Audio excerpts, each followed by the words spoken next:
Chapter 1. Stories Beginning. The moon was high and the stars were bright. There was a cool breeze and the sky was clear. Two people were in a car driving to a set destination in mind. The passenger was a woman with brown hair hanging low down her back, fair skin and lime green eyes. She was leaning against the window of the door, staring out into the night. She turned and looked at the driver. "So what's this case again?" The driver was a man. He was tall with short, fluffy brown hair. He had a light skin tone and brown eyes. He shot a quick glance at her, then back at the road before saying, "Well, a while ago, a family moved out of their house due to the murder of their only daughter. Are you familiar with the story?" The woman now was looking at the man, obviously curious. "I've heard bits and pieces, but go on," she said. He kept his eyes on the road, but continued the story, saying, "They say one of her toys was found, covered in her blood. They suspect it might have been a typical break-in, but I have a feeling it wasn't a murder at all." She was still looking at him with curiosity. "All right, then. What would your thoughts be?" He paused for a moment, then said, "Well, that neighborhood has been completely safe and quiet up until her disappearance. And we had a team look over the house. There's no fingerprints or any sign that anyone else was in the house except the three of them. It's unlikely someone broke in then.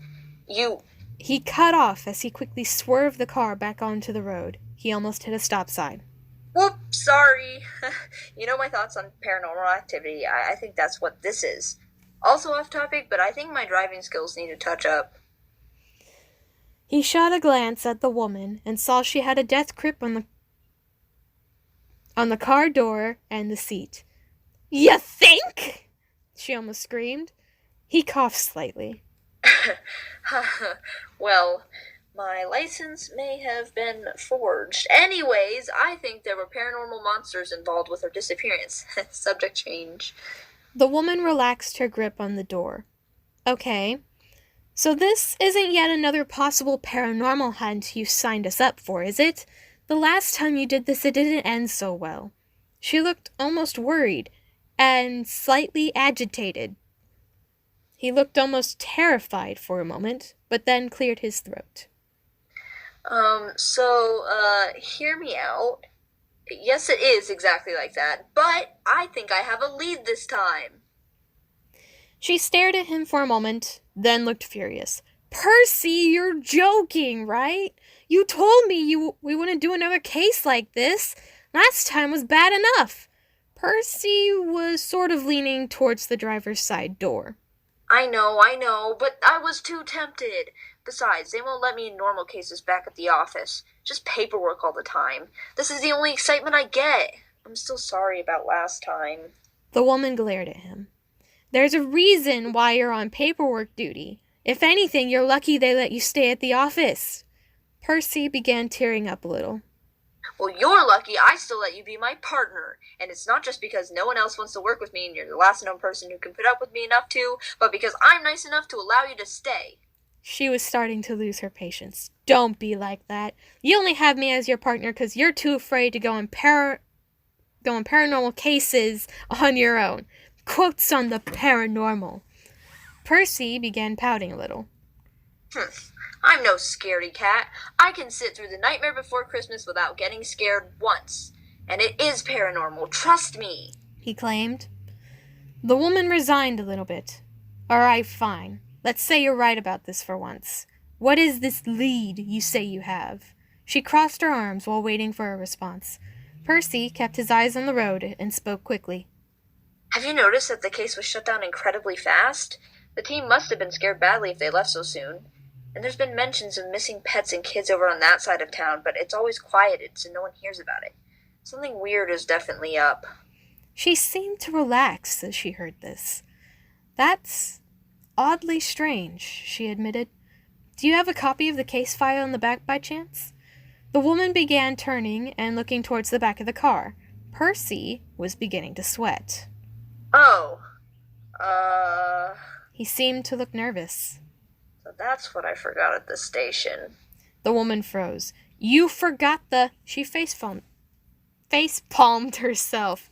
Percy! Percy jumped a little in his seat.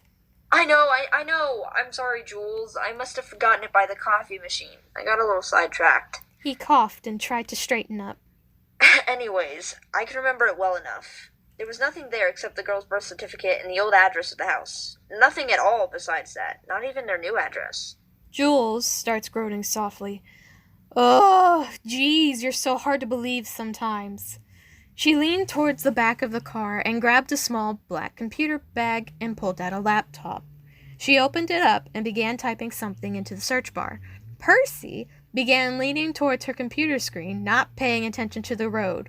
Jules quickly grabbed the driver's wheel and jerked the car back onto the road. Percy! Percy quickly looks back towards the road and tightens his grip on the steering wheel. Right. Gotta pay attention to the road. Percy laughed nervously. So, what are you pulling up? Geez, I should not be driving cars. Jules looked up at him from the laptop. Oh, really? What told you that? Your forged license, maybe? His face slowly turned into a frown. Okay, so my license plate was a gift from my grandma, so it's the only real thing on this car. If you want, you can drive next time if you're so worried. Although maybe that's actually a good idea. He peered out the driver's window. Shouldn't we be getting closer? Feels like I've been going in circles for hours. Jules' head shot up from her laptop, and she looked out the window. She was beginning to see tire tracks from how long they were driving. They were almost in a perfect circle. All right, that's it. Pull over the damn car. Percy sighed and stopped the car.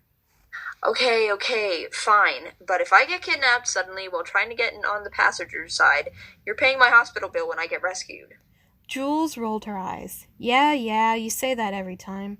She got out of the car and walked around to the driver's side, opening the door. Now move, dingus, before I move you. Percy stared at her and began glaring. He unbuckled his seatbelt and slid over the middle divider to get to the passenger seat. This hurts to do, so I'm blaming it on you. Jules laughed. You could have come out the door like a normal person, you know. She slid into the driver's seat, closing the door beside her, and started the car. Put your seatbelt on before you hurt yourself even more. Percy, still glaring, started to mumble. Do you even know where we're going? Jules drove the car back onto the road and onto an interstate.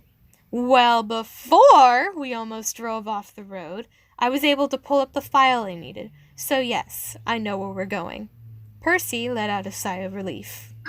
Thank goodness, because I'm pretty sure I was actually just circling around for an hour. Jules rolled her eyes again. You were, dingus. Percy smiled proudly and said, What can I say? I was born with an immaculate sense of direction. It let us have time to bond. Jules snorted. That's your excuse every time. For now, I'd say we be there at sunrise. Get some sleep. I know you're only running on a cup of coffee. Percy yawned and leaned against the side door. All right, I'll take your suggestion. Night, Jules. Good night, Percy. Sleep well. Percy fell asleep very quickly, and Jules kept on driving till they reached their destination. Boom, I got the recording. I haven't stopped mine.